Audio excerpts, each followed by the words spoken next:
கிறிஸ்துவுக்குள் அன்பான கர்த்தருடைய பிள்ளைகளே, இன்றைய வேத வசனமும் ஜெபமும் நீதிமொழிகளின் புஸ்தகம் 4ஆம் அதிகாரம் 23-24 வசனம். எல்லா காவலோடும் உன் இருதயத்தை காத்துக்கொள், அதனிடத்தினின்று ஜீவ ஊற்று புறப்படும்.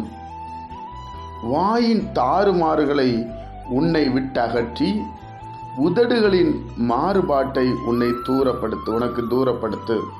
என் அன்பு கர்த்தருடைய பிள்ளைகளே, பரிசுத்த ஆவியானவர் வேதத்தின் மூலமாய் நமக்கு ஒரு ஆலோசனை கொடுக்கிறார். எல்லா காவலோடும் உன் இருதயத்தை காத்துக்கொள். உன் இருதயத்தை காத்துக்கொள். தேவன் அதிலே வாசம் பண்ணுகிறார். எல்லா காவலோடும் பேசுகிற வார்த்தை, நடக்கிற காரியங்கள் இருதயத்தை காத்துக்க. அதனிடத்திலிருந்து ஜீவ ஊற்று புறப்படும். அதுதான் தீர்மானிக்கும்.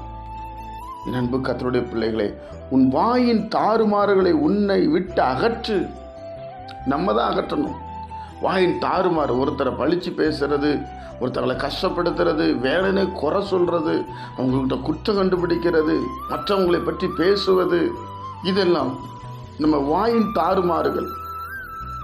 உதடுகளின் மாறுபாட்டை உனக்கு தூரப்படுத்தி. ரெண்டு வேண்டாம். அகற்ற வேண்டியது அகற்றணும், தூரப்படுத்த வேண்டியது தூரப்படுத்தணும். இந்த வாயில் வருகிற வார்த்தைகள் ரொம்ப கவனமாய் நாம் பேச வேண்டும் பிரியமானவர்களே. அதைத்தான் வேதம் நமக்கு சொல்லுகிறது. ஏன்னா கர்த்தருடைய நாமத்தினாலே நாம் எல்லாம் ஆசீர்வாதமாய் இருக்க வேண்டும் என்று கர்த்தர் விரும்புகிறார்.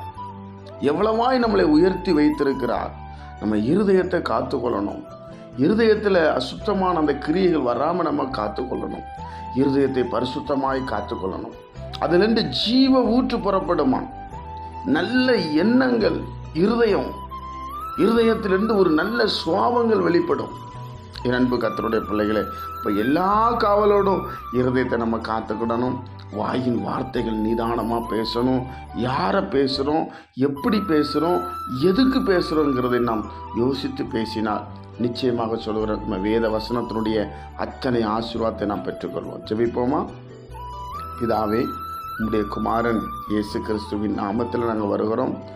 எங்கள் இருதயத்தை காத்துக்கொள்ள எங்களுக்கு கிருபை செய்யும்படி நாங்கள் ஜெபிக்கிறோம். இது நீங்கள் கொடுத்த இருதய சுவாமி. ஆண்டவரே, நாங்கள் அதை காத்துக்கொள்ளணும்.